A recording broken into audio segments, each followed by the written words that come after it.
दोस्तों नमस्कार। हाथरस की फुलरी गांव के घटना से पूरा देश स्तब्ध है। पूरे क्षेत्र में मातम है।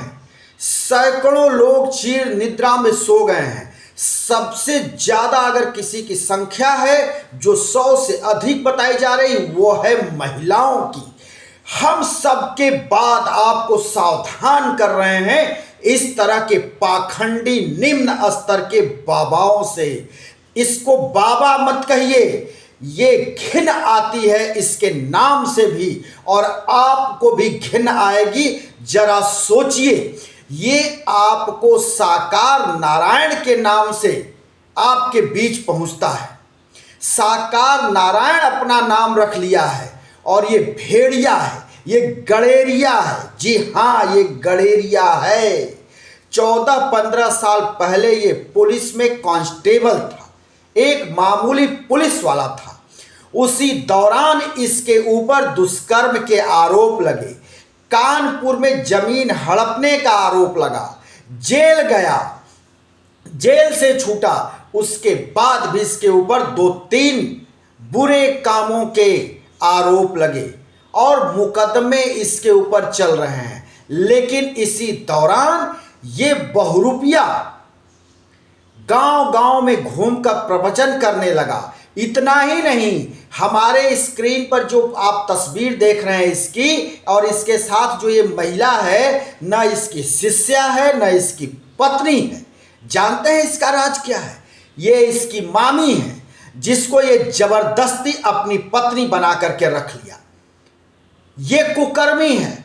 अब आपको जरूर घिन आ रही होगी कि अपने मामी को भी जबरदस्ती इसने पत्नी बना करके रखा है, और इसके लिए भी बगल में सिंहासन लगवाता है और उस पर वो बैठती है और दूसरे पर खुद बैठ करके ये प्रवचन देता है।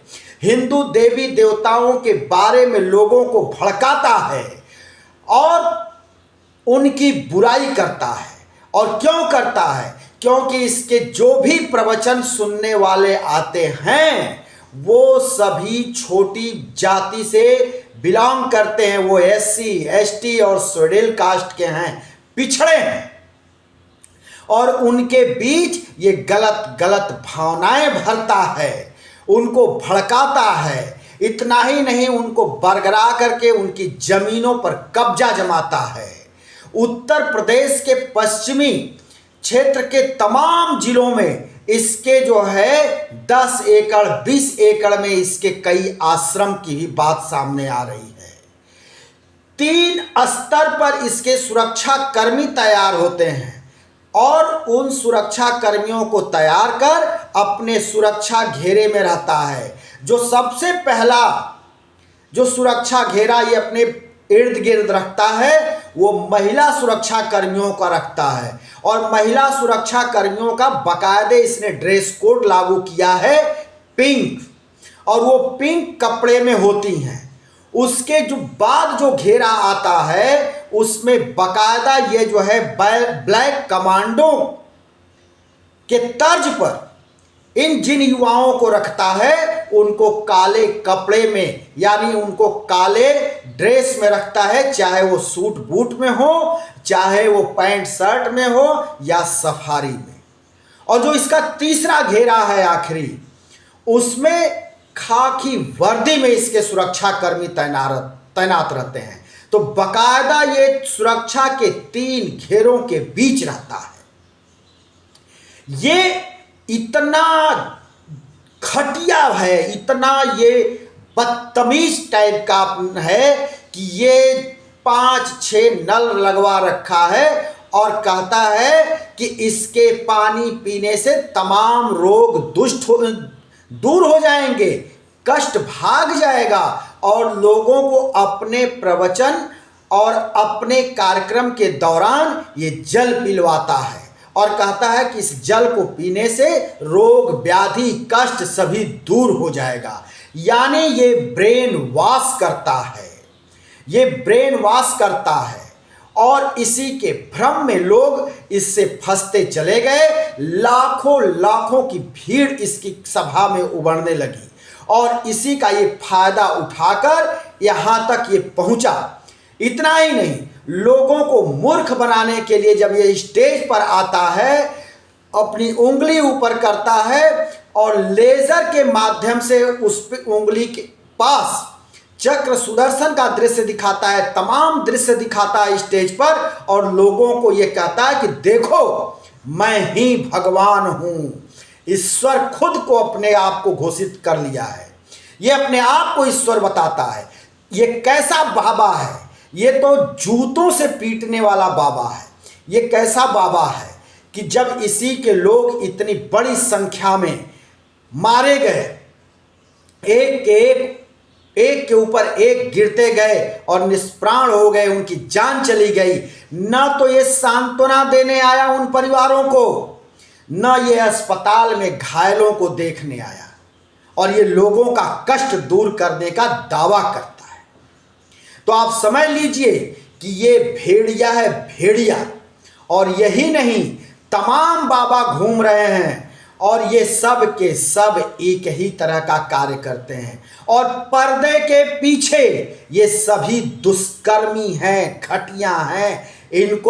इनके कर्मों को जब आप खंगालेंगे तो आपको जरूर घिन आएगी। ये खुद को साकार नारायण बताता है, भोले बाबा कहा जाता है इसको। बताइए जरा, जिसका नाम पहले सूरजपाल रहा, एक साधारण कांस्टेबल से यहां तक कि अपने आप को पहुंचाया सीधी साधी जनता के बल पर, लोगों को मूर्ख बनाकर, धूर्तता उनके अंदर पैदा कर, अब उनको अपनी धूर्तता दिखा करके यहां तक अपने आप को पहुंचाया और उनके लिए पूजनीय बन गया। आज उसी का खामियाजा जो लोग वहां गए थे अपने भविष्य को सुधारने, अपने कष्ट को दूर करने, वो हमेशा हमेशा के लिए चीर निद्रा में सो गए। वहां 150 के आसपास लोग मारे गए, तमाम लोग हॉस्पिटल में हैं। उत्तर प्रदेश के मुख्यमंत्री योगी आदित्यनाथ भी वहां पहुंचे। हैरत की बात भी एक और है कि सेवादारों पर तो मुकदमे दर्ज हो रहे हैं, लेकिन इस हरामखोर बाबा पर मुकदमा नहीं दर्ज हो रहा है। तो फिर क्या सत्ता को यह समझा जाए कि इस हरामखोर बाबा को, तथाकथित बाबा को, जो स्वयंभू है, साकार नारायण, इसको बचाया जा रहा है? कब तक जो है छोटे छोटों को फंसाओगे और बड़ी मछली को बचाओगे? इस तरह से अगर चलता रहा तो सिंहासन जरूर डोलेगा। तो मुख्यमंत्री योगी आदित्यनाथ को भी सोचना होगा कि इसको क्यों बचाया जा रहा है। इसके ऊपर तत्काल एफआईआर दर्ज होनी चाहिए। यही नहीं, ये जितने पलायन किए हैं, भूमिगत हैं, इनके ऊपर इनाम घोषित करना चाहिए, पुरस्कार घोषित करके 24 घंटे के अंदर इनको पकड़कर कड़े से कड़े दंड देने चाहिए और सलाखों के पीछे पहुंचाना चाहिए। तमाम ऐसे हैं, इनकी जांच कौन करेगा? इनकी हकीकत को कौन बताएगा? सरकार की जिम्मेदारी नहीं है क्या? 80,000 लोगों का ये लेता है परमिशन और 2 से 2.5 लाख वहां इकट्ठे हो जाते हैं, और इतनी बड़ी भीड़ को सिर्फ और सिर्फ जो इसके लोग हैं वही संभालने का दावा करते हैं। पुलिस वहां पहुंचती ही नहीं, प्रशासन सो रहा था, प्रशासन को कोई चिंता ही नहीं थी, कुछ भी लेना देना नहीं था। और ये पातकी एक नंबर का ये जो है दुराचारी, इस तरह के कार्य को ये भली भांति वर्षों से अंजाम दे रहा था, जिसके ऊपर आधा दर्जन मुकदमे हैं, संगीन अपराध के मामले दर्ज हैं। वो घूम घूम करके बाबा बनकर प्रवचन कर रहा था, सत्संग कर रहा था, और तो और लोग इसको भगवान मान करके बैठ गए, ईश्वर मान लिए। और ये कहता था कि जब हम चलते हैं तो जहां मेरे पांव पड़ते हैं वहां की मिट्टी को घर ले जाओ और उसको अपने घर में रखो, तुम्हारे घर के दुख दरिद्र दूर हो जाएंगे। इस तरह के पाखंडियों से बचिए, इस तरह के पाखंडियों के आश्रम से बचिए, इनके यहां जाने से बचिए। हम सावधान कर रहे हैं, बार बार कर रहे हैं। आप देख रहे होंगे तमाम बाबा आते हैं, लाखों लाखों के बड़े बड़े पंडाल लाखों रुपए खर्च करके बनते हैं। इनके साथ तमाम ताम झाम चलता है, इनके साथ पूरी म्यूजिक की पूरी व्यवस्था होती है। तमाम लोग इन सबों के साथ चलते हैं, जिनके जो स्टॉल लगाते हैं उस पंडाल में, और आपको तरह तरह की सामान बेचते हैं।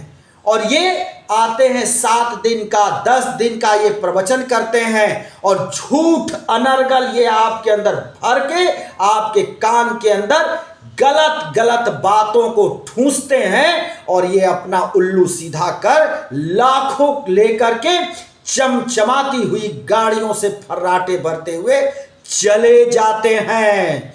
इतना ही नहीं, ये स्वयंभू बाबा इतना कमाते हैं कि तमाम जो है ठेकेदारों के प्रॉपर्टी के काम में व्यापारियों को और तो और बड़े बड़े औद्योगिक घराने को ये पैसे देते हैं ब्याज पर। और पुख्ता है, इस बात को मैं चैलेंज के साथ कहता हूं कि अगर सरकार निष्पक्ष रूप से इनकी जांच कराए तो तमाम ऐसे ये मिलेंगे जो अपने पैसे को ये इसी तरह से इन्वेस्ट करते हैं।